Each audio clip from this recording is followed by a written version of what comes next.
Welcome to the semifinal! Murky Cup qualifier number 5, and we're starting the best of 3 with Haunted Mines. It's time for bounties again, everybody.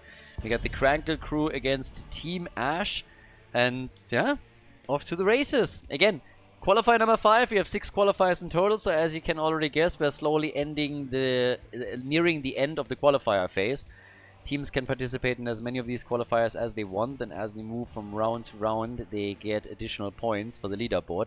At the end of the qualifiers, the top 6 teams advance to the playoffs, and there they play for the prize pool of in total $2,000. Entire tournament sponsored by I Can't Wait. Big shout out to him. As I said before, thanks to him and others like Kevin, we have these tournaments and can still provide so much competition in the European scene. You contrast it to what's happening in North America and in Korea, for example. You can see that, yeah, here, at least on Europe, there's a lot that's still going on and still a lot of competition that's actually happening. Now, the prize pool is split. You have $1,000 that goes to the top teams of the tournament, as in any other competition that you would see. And then we have the bounties, which you will see on screen right now, which essentially are handicaps that you can give yourself. Each team can complete any of these bounties one time, and you can't farm the same bounty more than once. But the idea obviously being that if you complete a bounty, you get a ticket.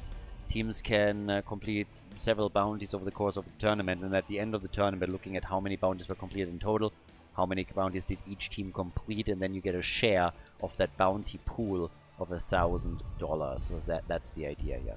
And we had plenty of bounties already completed. I mean, a ton, honestly. Teams have really been going for it. So, we've seen Murky, we've seen Cho'Gall, Nova, Butcher, I mean everything at the end of the day. Not quite everything. They so far shied away from, let's say, Meme Blade variant, for example. But we've had Probius and we had plenty of other choices as well. So, suffice it to say that the teams are really, specifically with the qualifier system, accepting the bounties as something that they're aiming for. And right now, it is working pretty darn well. It's actually a lot of fun to see them try and compete for those. Now, if we're already getting that here now, we'll see. It's the semifinals. We're nearing the end of the qualifiers. The teams are obviously, to an extent, still interested in getting themselves a few points here. Uther as a first pick, though, is interesting because he can double as a main tank. You would then add a second healer on top of that, too. But, let's see. If you see Uther as a first pick, I mean, alarm bells are already, like, pinging off. And we have Haunted Mines as our starting map. Let's not forget about that. That's actually a choice that the teams made here. This is not something that we determine. We do that sometimes for best of 5 or for the grand finals and qualifiers. But in this one, they actually made the choice that this is what they're aiming for. So, it's kind of interesting. Sylvanas and Yrel get both taken. Sylvanas just generally a very strong and powerful choice, but on Haunted Mines, I'd say, she's even more of a threat to deal with. Whenever you're going down into the lower deck of the mines, for example, and you're trying to get some skulls together, then Sylvanas pushes at the top. You can end up in a scenario where your own golem, even though it's bigger, doesn't do as much damage as Sylvanas did with her team, just going for a traditional push. So you gotta be mega careful with that. Malkarks now on Vala, also interesting. In case that you're watching this here for the first time and you don't really know about the rules that we have established for this, heroes can only be played once within a series, which means that Vala will not be played again, just as an example, in game 2 or potentially 3. So keep that limitation in mind as we're going from map to map. Also, if you're currently watching this on YouTube, quick reminder, hit that like button. Helps to spread the word a little bit, and yes, it helps to the algorithm to recommend more Heroes of the Storm to people that might have been interested, you know, in Heroes in the past and might find their way back to it. So easy thing that you can do that doesn't cost you anything is hit that like button and sub to the channel if you haven't done that yet, to try and revitalize the passion into Heroes a little bit more.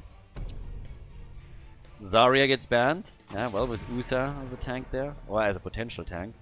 Don't want to run up against Zarya too. I'm kind of interested still what they're going to pick. Are we going to get that second healer? If you pick Vala, normally you want to go for auto attack style. You don't have to. Arrow and sometimes also multi-shot are still powerful. But the traditional idea these days is to go for an auto attack style, and then you want to have a second healer.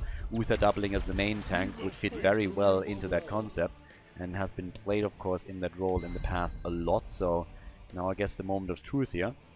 as Varian and Stukov have been taken. So pretty similar to what we've seen from a lot of teams in this tournament. You go for Varian, Taunt into Stukov Lurking Arm, really just trying to go for these killer comps against somebody that tries to keep Vala alive, assuming she goes auto attack to maintain those Gambit stacks that can pay dividends. Now, with that, Imperius and Lucio. Okay, so they go for triple frontline with Uther doubling as the main tank. And then on top of that, also the second heal. So all the damage essentially on Vala. Again, Q with Imperius can get quite a bit of damage in too. So it's not all Vala, but she's the main damage dealer. She's the only real range damage that they have in the mix as well.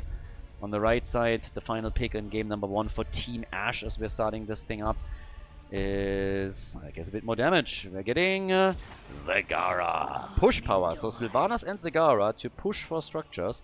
Horde Mines, ladies and gentlemen. We got the Krankle Crew against Team Ash.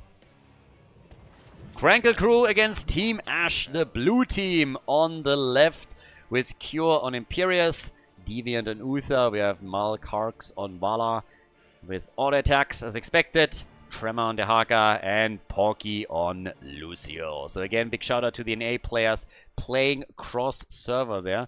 Definitely has to be respected with the ping disadvantage that they are accepting in order to play here in the European tournaments. Over on the right side, Team Ash with Renella on Stukov. We got Lopaka on Varian, Dead Inside on Urel, Down for Life on Zagara, and Bishops is playing Sylvanas.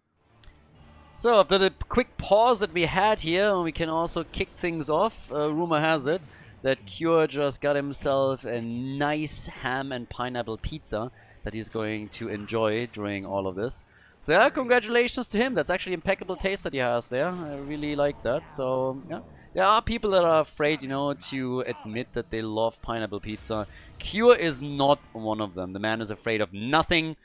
And yeah, he just accepts it.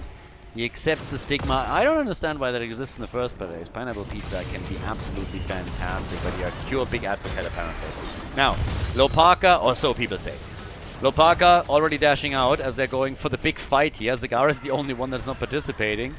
She's sitting on that side lane and is going full, I'm a main specialist. So, she is special, for sure. But doing a little bit of damage already on that wall. So yeah, good for her. Starting to damage the wall here. Getting some work done. Rest of the team is just in the middle, between the lanes. Trying to get a bit aggressive. Right now, it's all about Varian already slowing people down, but of course, at the end of the day, you want to wait for your level 4 before your real power kicks in. And when you're starting to just burn people to the ground with a quick taunt and the follow-up that comes from your teammates. I mean, as it stands right now, the idea would be who gets first kill, first blood. Lopaka is low, and Lopaka is actually in real trouble. Varian might be the first one to fall here if this continues. The man has a problem, and it's a lack of hit points. So he's gone. 1 kill to 0. Varian says... And we say bye-bye! Yeah, he says it, we say it, so everybody says it. And down at the bottom of the map, we got Zagara now. Still pushing, still doing some work here. With her and Sylvanas being split on the lanes. I'm kind of curious how they're playing the golems. I really want to see if they're committing to the lower levels, or if they're just saying, hey, with those heroes here, we have the push power to just stay at the top level and do work there. They could definitely do both. I mean, there is a chance for them to just try and... but at least for golem number 1, golem number 2. I think those two in particular... If they just make a move and try and stay at the top, if the blue team is really determined and goes for the skulls instead, then they might fall behind in structures a bit, because the push power with those two in the mix is going to be pretty big. But yeah, again, different ways to playing this out already. We have a couple of camps taken. Kill for kill here. But actually with decent stacks too, considering how early we are in the game, meaning that she's currently sitting at 34. Taunt is in, so you need to be careful. With Vala going auto attack, you want to be very, very sure that she's not losing out on any of those gambit stacks. You need your level 16 with the advantage in attack speed, that it would allow you to really, really crank out the attacks against the opponent's frontliners. Skulls are up in the lower levels, so moment of truth a little bit. The attack at the top is still being advanced by the blue team, as they're trying to get their siege giants into a decent spot. So, yeah, definitely able to get through that wall. And the blue team is, as already expected, starting to move down into the mines. So how is the red team going to react? Sylvanas is starting to push at the top. Down at the bottom of the map, Sagara and also Varian are still moving on. Trying to go for Dehaka, I suppose, here too. And yep. They are still picking up a couple of the skulls, but they are definitely having some options when it comes to push power. Now, to be fair, you can obviously also, with a very strong golem, try and do the exact same thing. I mean, at the end of the day, let's say you are able to come in and take a golem and then push with Sylvanas disabling structure, set Sagara up on the side lane, that's also true. Down here, though, with the double sustain that we're getting from the blue team, they're still losing Vala and they're losing Uther. Jumping in and out, and Cure is now also going down, so that's 3 heroes that get eliminated here. The red team on an absolute tear this early on. That was actually big. Those are some big kills. Not only are they going to get the better position in structures right from the get-go, but they're also in a position where they are possibly walking away with the bigger golem too. They have level 7 talents now. That gives us for Stukov the growing infestation. And, well, they also have done a bit more structural damage, which will help them to enhance that push further. Yeah, at least the early game is going really well for the red team. So, can they maintain that advantage and build on it? That's to be seen. Leading experience not that big yet. It's not like they're running a talent advantage over the opponent's team. But this is definitely them off to a very, very good start here, as the blue team is trying to counter pressure a bit and take some of the structures out. Also, as long as the defenders are just sitting there and trying to help them out, Vala can get some additional stacks in, which is another thing that they're currently trying to accomplish here. So if she's able to get a few more stacks, hey, even better. But, yep, right now, Golem at the top, 58 skulls against 42. Bottom of the map, it's only Zagara against Dehaka, so yeah, it's a 4 versus 4 that's fighting things out at the top side of the map.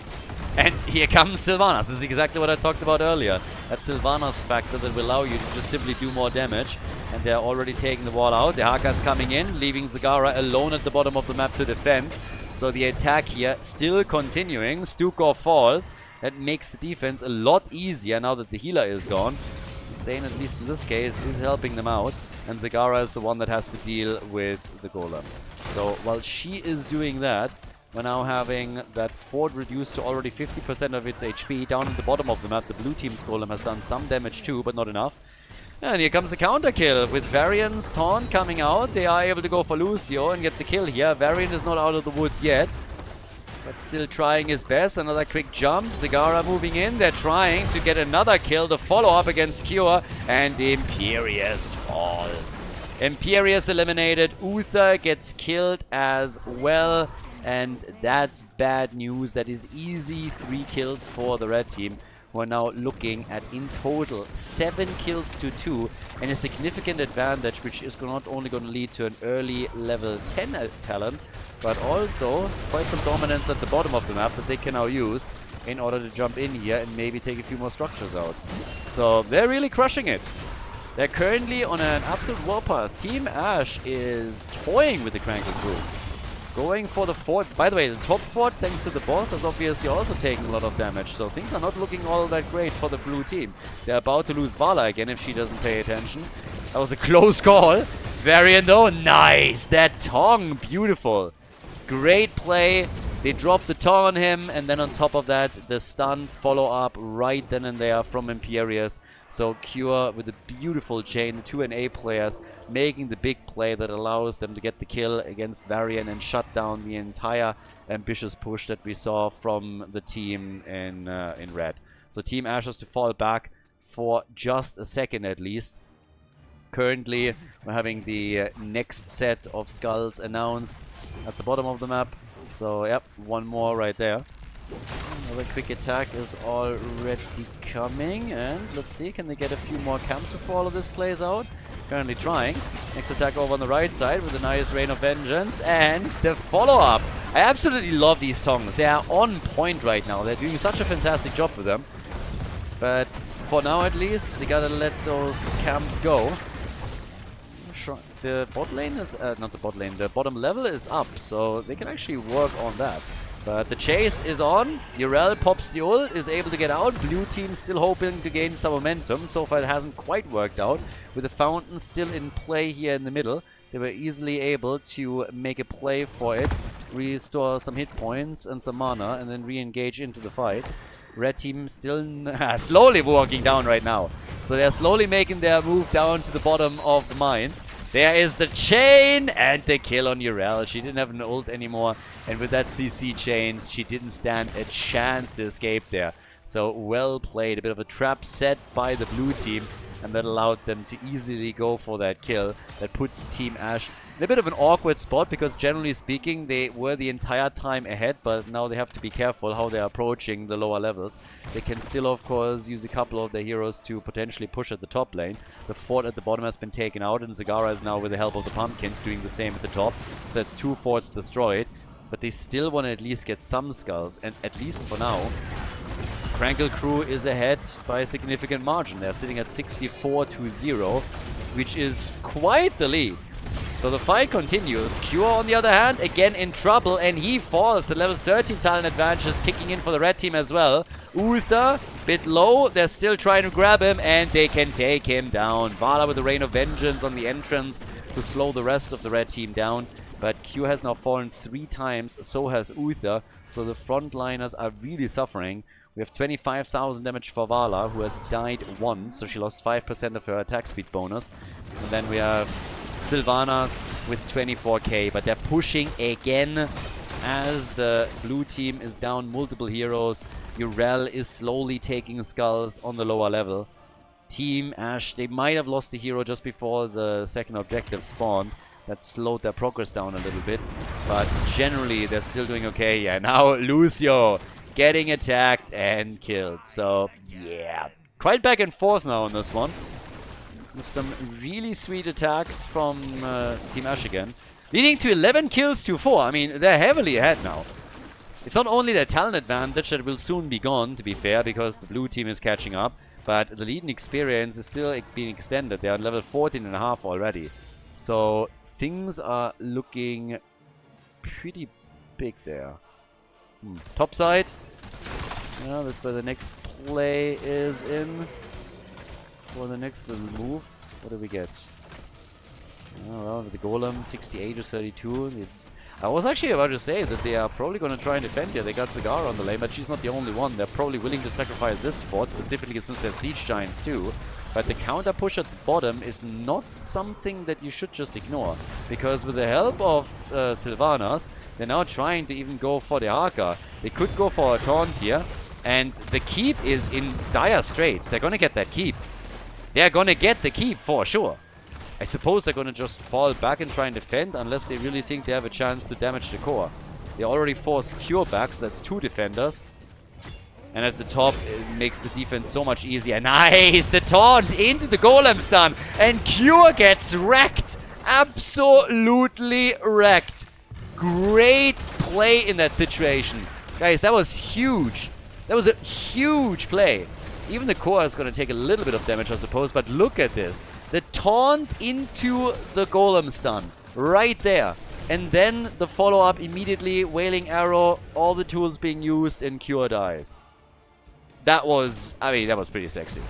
Top side, golem gets defeated. Level 16 is now kicking in for the team. So, for Team Ashe. And they defended their keep. So structurally, a mad advantage right now. Huge advantage for Team Ashe. And of course, let's be honest about this, they were also able to get themselves a bit of damage on their core. 97%. Might not be a ton, but hey, I mean, it is quite the start. So, 12 kills to 4. 16, as I said, is ready. And now it's, I guess, all about the next objective. Or at least that's going to be a big part of it. They're still trying to set up a couple of traps here. The problem for the blue team, for the Krankle crew, is really that lack of a level 16 talent. I mean, there were already advantages earlier on for their opponents, but right now matters are just getting worse. 16 is a huge power spike for any team. You have only one keep left. That's another problem. So catapults are starting to become an issue too. 4 deaths on Imperia so far. Yep.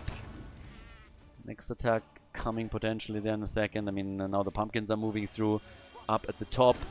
Next move toward... I mean, they are trying to siege up on the next keep. As long as they have a level 16 advantage, it seems like they're just saying, you know what, we're going to try and at least burn that wall down. If they can, of course, get more than that, they're happily going to take it. But that's a bit of a question mark. As it stands right now, they're able to at least take the towers, the gate out. That's vision already granted. If they get another objective, that is definitely going to help them. And in only 10 seconds, we're going to have the thingy spawn again, the skulls. So, things are looking pretty good for Team Ash. There is some silver lining on the horizon for the opponent. I didn't even catch that! We got Nidus! They went for a bounty! My apologies. Until now, I completely blanked on this. I had my eyes mostly on Sylvanas, on Varian, and until I saw the Nidus right now, I don't think I had a single Nidus on screen. I might be wrong on that, but I totally did not catch that they went Nidus with Zagara here. I mean, not too bad for her. If they can complete another bounty, that would of course be pretty cool too. But sweet. Level 16, that gives Vala also the added damage. So now she has Manticore, which is going to be big with the attack speed bonus that she already has. We have her with only 1 death, so that still maintains 20% of the attack speed through the gambit. We have 143 stacks for Vala. And they kill Varian pretty quickly. So already one example where they are starting to crush it. So, not bad. Stukov also falls. That's a double kill. Maybe they're able to turn the tides now. It is Cure's team after all. And if we know one thing about Cure, then it is that he is scaling all day, every day. Cure is always scaling. So, maybe that's the big chance here. Going for the keep. Yeah, and locking that in easily. So, not bad. It's an easy keep. That's a very cool rotation. I like that. And they're trying to go for core? What? Really? The entire thing? Not only the keep, but try and lock the core in as well? Alright, boys. Let's go. Let's show me what you got. Shield is gone. 7 seconds for Varian. They have to focus on Vala a little bit, I suppose. 70%, 60%. They might just have it. What a call by the Krankle crew. The Haka is already gone. Vala is gone. No, they're not going to be able to do it. It's a 5-man team wipe. They lost everybody. 29% on the core. And I guess that's where they lose their game. It looked good for a long time, but then they got completely wiped and the entire team's gone. So 17 kills to 6. Everybody died. They went for a bit of a Hail Mary. They thought they were too far behind, I suppose, and that is the end of it. They should have waited a little bit longer. They should have scaled a little bit more. As is, it's Team Ash that not only locks in the Nidus bounty, but is also able to win game number 1 of the best of 3 series. Nicely done, GG. Haunted Minds goes to Team Ash. Well done. Before we head into game number 2, make sure that you subscribe to the channel if you haven't done it yet so you don't miss out on any future content here on Khaldor TV. Well, the core push of Krankle Crew did not work out for them, so they got wiped on the core, and then it was Team Ash that victoriously went in and, yeah, took them down. If you get wiped on the core, this is kind of what happens. But still, nicely done by Team Ash. And honestly, not really that horrible of a call by the Krankle crew either. They were struggling in a lot of the fights, and this was one of the situations where they just thought, okay, if we do that, now that we have the upper hand, we killed 2 really important heroes on their end.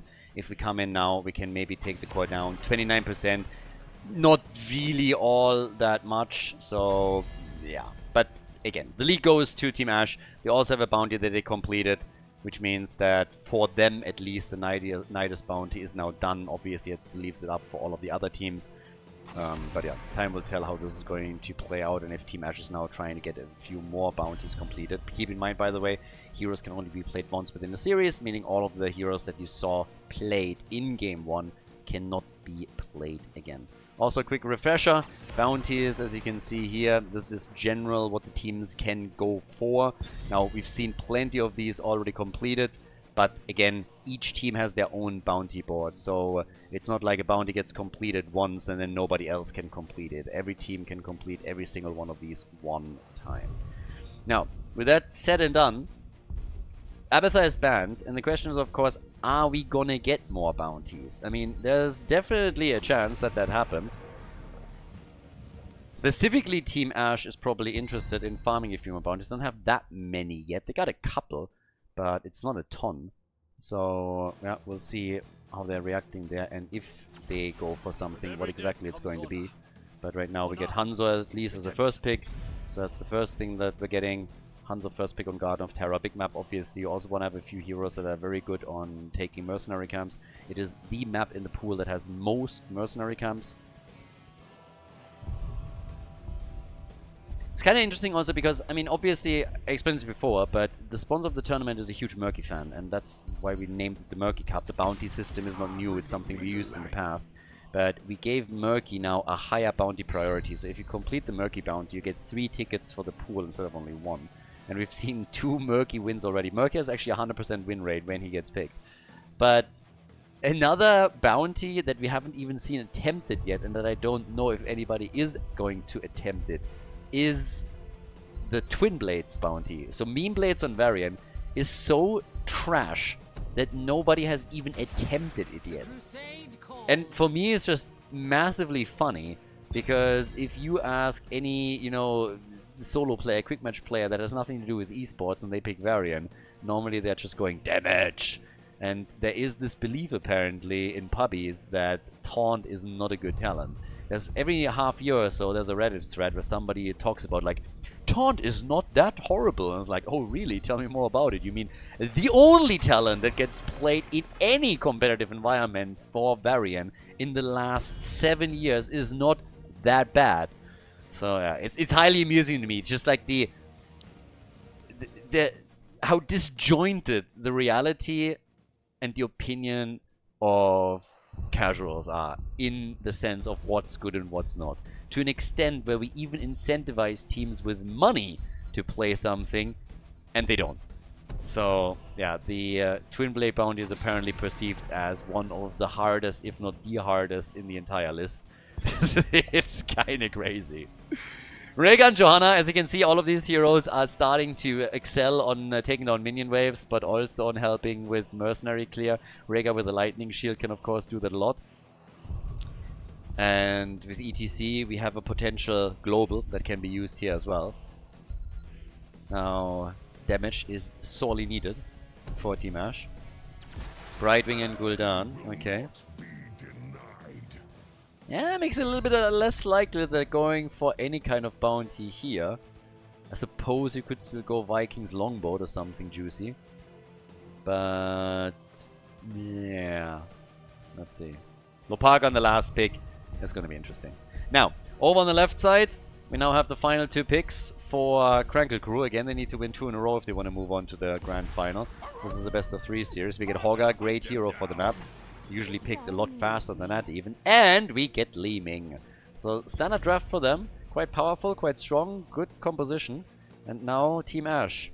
Bounty or no bounty? Are they still pulling a rabbit out of the hat? Or are they just trying to win this one and move on to the grand final? There. Lopaga has to decide here. They already have Gul'dan. They need more damage. That's not going to be enough for them throughout this. And they go Tracer. No bounty attempt by Team Ash. We're getting a straight up game on Garden of Terror. The second map in this best of 3 series in the semifinal of Murky Cup Qualifier number 5. Second game between the Krankle Krew and Team Ash. And on the left we now get Cure on Li Ming with Ether Walker. And we got Johanna on Tremor. Was this thing not called Ether Walk? Am I crazy? Did they rename that in the last patch? Definitely not something that I paid attention to if they did, but I'm looking at this right now and things just feel wrong. Nope. I don't know, I could swear this was called Ether Walk and not Ether Walker. Am I delirious? Joanna with Tremor, we get Deviant on Rhaegar, Marl Karks on Hanzo, and Porky on Hogger. To the right side of the map, the red team, Team Ash with Renella on Brightwing, we got Bishops on Tracer, Down for Life on Gul'dan with a Saki build, going for Drain Life here on level 1, Lopaka on ETC, and Dead Inside is playing Blaze. So, top side, Cure. All alone right now against the Dead Inside. Well, actually not all alone. Yeah, he is all alone. But they are going to get a kill. Brightwing comes in, Jet Propulsion connects, and that is the end of Cure. So Cure gets insta-killed as he channels his inner Lauber. Gets just absolutely murdered. I feel a little bit sorry for him, I gotta say here. But yeah, the man got trashed. Absolutely trashed. And they're actually following up with even more potential damage at the top. Because they're trying to aim for Tremor here, so the next one that gets attacked. And fairly quickly bullied around here. So these guys are not joking around, are they now?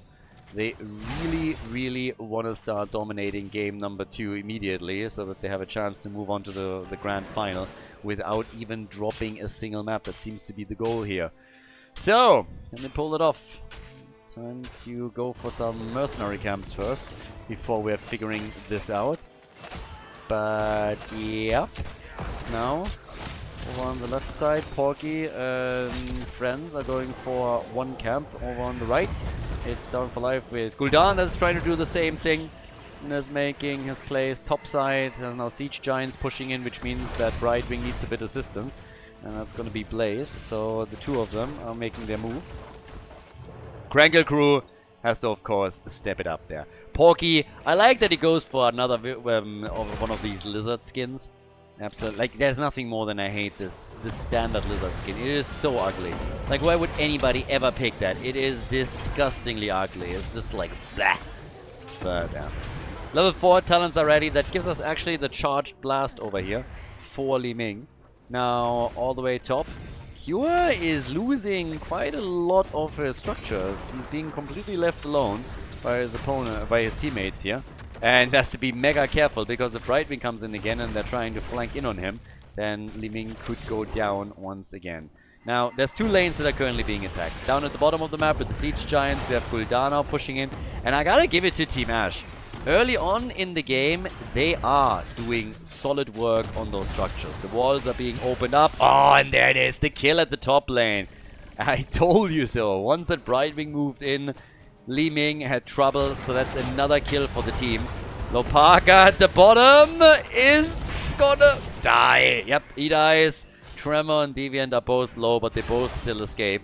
So at least they get a counter kill. They're losing Li Ming for the second time, but they get a counter kill. It's at least something. Could have been worse if not for that. But, well, still, structurally, as I mentioned previously, this is still very, very decent for Team Ash. They've done a great job so far, just getting some of them destroyed. Now we have once again Tremor moving in. Rest of the team also on the way. Q a little bit low. Q has to be very careful. I mean, they're targeting him directly the entire time, and he's fallen twice as is. So you don't want to be the one that gets farmed the entire day and is turned into a punching bag. And that's definitely a risk that Li Ming is currently running. Going into Calamity now as her level 7 choice. We get Sins exposed after Roar. Sorry, after Subdue on level 4. And what I like about Team Ash is, again, the structural advantage that they have. They went for a lot of walls, took them down very quickly. So a bit of a lead, half a level ahead in experience. Nothing really too fancy. We have them with 1 seed. I mean, all of these... Oh, no, not again. Cure! Yeah, he is going to get wrecked in this game, isn't he? Bishops is trying to get out here and is able to escape. They're trying to attempt to take Brightwing down. Nice jet propulsion. Rhaegar, for a moment, really had a chance to go for Renella. But Tracer gets at least destroyed. Fight over there is not over yet either. Hanzo gets killed by ETC, so it's a trading kills. At least Rhaegar made it out. So Rhaegar was able to escape over here, but yeah, this game is all over the place all of a sudden. ETC is still trapped on the left side. Lopaka might not be able to get out. Is actually able to get away, or is he? Johanna wants to have a say in all of this and doesn't. I think Lopaka is gonna have his cooldown back in a moment. Yep, there it is. Dead inside with the jet propulsion. Bright wing heal, and they are no way. They are both getting out, and ETC slides away too. Juke City, baby. All of them escaping here, and now they're going for Hanzo at the bottom of the map. But Tracer, yeah, she gets the kill. Bishops dies for it, but doesn't really care. He gets the kill, and that's all that matters in this case. So Team Ash, in their typical fashion, is just going for aggression, aggression, aggression. But I love the way that they just chained those 3 heroes at the top to escape. And Crowd Surfer is such a fun talent. I love it. So few people pick it, but when you see a decent ETC player play with it, it's just ridiculous. Look at Lopaka here, the entire time, just sliding away from them and toying with them. And it's working out brilliantly for him. Now they have level 20 as an advantage, so that still needs to be mentioned here. Now that the blue team also kicks in their heroic abilities, this dynamic might change, but still. We have a seed for a seed in a moment. This one still needs to be channeled, and so far they didn't have a chance. But now we got stage dive as expected, no big surprises in heroic abilities. But yeah, the plays are just being made over and over again by the red team. Now, they're not that far ahead. They are ahead, but it's not insane or anything. They are really making it an absolute pain in the butt, though, for the blue team to get that seed. Lopaka is just teasing them at this point. I mean, he's really just teasing them. The hit point reduction alone is kind of worth it. I mean, it's really fun. He's making this absolutely work right now, and it's glorious. There's the stage dive. Does he have the cooldown? And where's the slide? There it is. They go for Pokey, and he's dead. The Ancestral just arrives a moment too late, so no chance to keep Pokey alive. Vega gets attacked too. Tracer this time is not able to get the kill, but they're really pinning them down here. The fort at the bottom of the map is already destroyed. Now they are breaking through the middle, taking another wall down, and what do you know? The channel happens. Bishops gets the second seed for the team. So once again, they're just running circles around the Krankle crew. Sometimes literally with ETC and Tracer. The two of them involved here, they're literally diving around them, back in and out, time and time again, and until their head spins. So, very impressive what's happening currently on the side of the red team. Haven't won that map yet, haven't won that series yet, but they're looking very confident in their abilities currently. And you can see it in every play. We got Jumper now for Tracer, ETC with Encore, and he's just anchoring the play at the bottom of the map of Blaze, who wants to try and take the camp. Right wing, jet propulsion, and here comes Tracer, and that's a bye-bye on Porky. So, nicely done. And, well, with that, now they can also move for the camp. ETC with the stage dive, and can they get another kill? They want to, but they're in trouble, and they lose Blaze. Blaze is gone, so they didn't get the camp. Oh, nice dodge on the arrow. They didn't get the camp, and they lost the hero.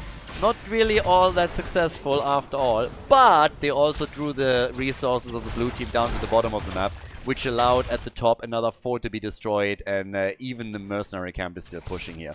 So this was not a completely lost cause either. Another slide. I mean, these ETC plays, I'm sorry, but this is just beautiful. Lopaka with some absolutely incredible plays that he executes time and time again here as he makes moves. So yeah, Rhaegar is now the one that gets destroyed, and it's just fantastic. Gul'dan pays the price. Li Ming looking for reset. This isn't quite over yet, but the party continues as they're aiming for Jojo, as they're aiming for Li Ming. Tracer could move in. Topside is being pushed. Now Blaze is moving through, waiting for the next cooldown. Even Hogga is desperately trying to escape here. ETC with a jump. Down goes Li Ming. They're moving in on Hogga, and they kill Johanna. Essentially a 5-man wipe that we're seeing here from the team. Team Ash today on fire again. Absolutely on fire.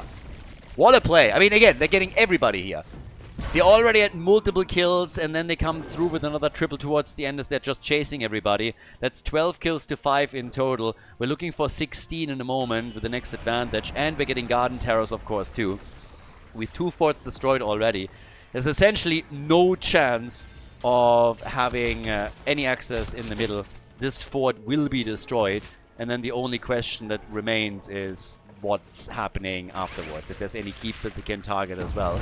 But for example, this fort here just doesn't stand a prayer. They're already pushing at the bottom of the map, trying to open the wall up here. The level 16 advantage is going to help them with that too. We have 28,000 damage for Tracer, 24,000 for Hanzo.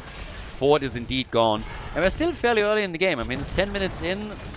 When it comes to keeps, I guess they're just hoping to take the walls down at least. More than that's probably not going to be possible for them. But at least that's going to be reality. Walls are gone. A bit of damage on the keeps might be possible for them, but not more than that.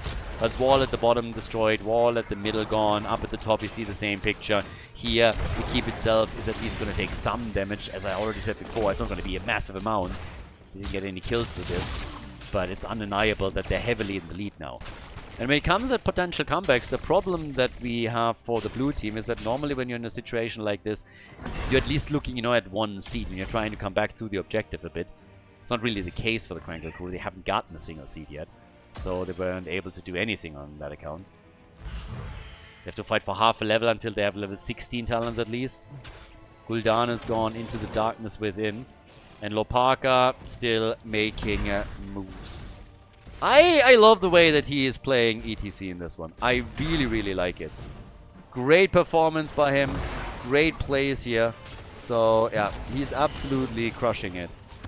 And he, again, teased them up for another kill. This time, it's Hogger that gets destroyed. Lopaka, I mean, honestly, this is amazing. I love this. I love every single thing that I'm seeing here. He's playing such an amazing ETC in this case. The early game where he just juked them out time and time again. Wasted their time. Now he's prepping up kills. Cuts off retreats whenever they're chasing them. Oh, but this is going to be the end of Gul'dan. Brightwing is trying to jump out. Gets also killed. That was nice. That was really, really nice. Li Ming falls as well though. So Li Ming gets counter killed. But it's still a 2-for-1 trade in favor of the blue team. But this was a pretty sweet one regardless. That's not over yet. Bunker is being used. Okay, dead inside. Might also be dead on the outside in just a moment. That shockwave went nowhere. Somebody needs glasses. And Blaze is able to get out. ETC slides away. Does not have a global. Can he escape? He's trying. And he gets out. But initially, this is what kicked things off. So look at that arrow. Gul'dan is in the choke point, then they get the first stun, the arrow follows, and then BAM! Gul'dan is gone. Brightwing came to the rescue, or tried at least, and gets killed in the process. So, bye-bye Brightwing. The keep at the bottom has taken quite a bit of damage to those siege giants, so another problem that they're facing, another issue that they have to deal with. They're just losing ground on too many accounts. And now, again, Cure is the target, and is getting killed, of course. Li Ming gets killed once again. I mean, at this point, I feel a bit bad for Cure. I really do. He's one of the squishies, but they're targeting him time and time again. This is the 6th kill against Cure already. Died 6 times, Hogger died 4 times. Cure is just not having a good game. The red team clearly identified him as a potential target. That arrow, by the way, whoo, straight on his way to Florida. Narrowly missed the target here. So a narrow, if you want. And that's level 20 also. And a double kill. They can... Yeah, the first few keeps are gone now. They go for Hanzo. They go for... It's triple in total. Li Ming again still dead. Hogger and Hanzo followed shortly after. Li Ming not back yet either. So that's 3 down. And it seems like they're going to try and go for the core. Now there's a chance that Li Ming is going to get some resets here, of course. But Team Ash just feels that they have the opportunity to end the game now. And they're just pushing. No level 20 for the opponent.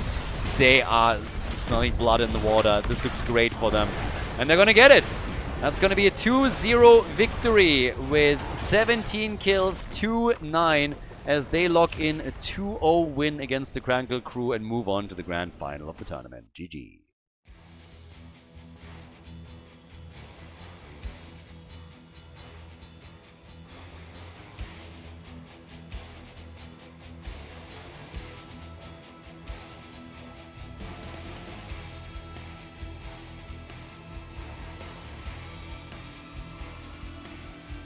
Thank you everybody for watching the video today. I hope that you enjoyed the show and the commentary. And keep in mind that the spoiler protection that is going to run for the rest of the video is made possible by all the support on patreon.com.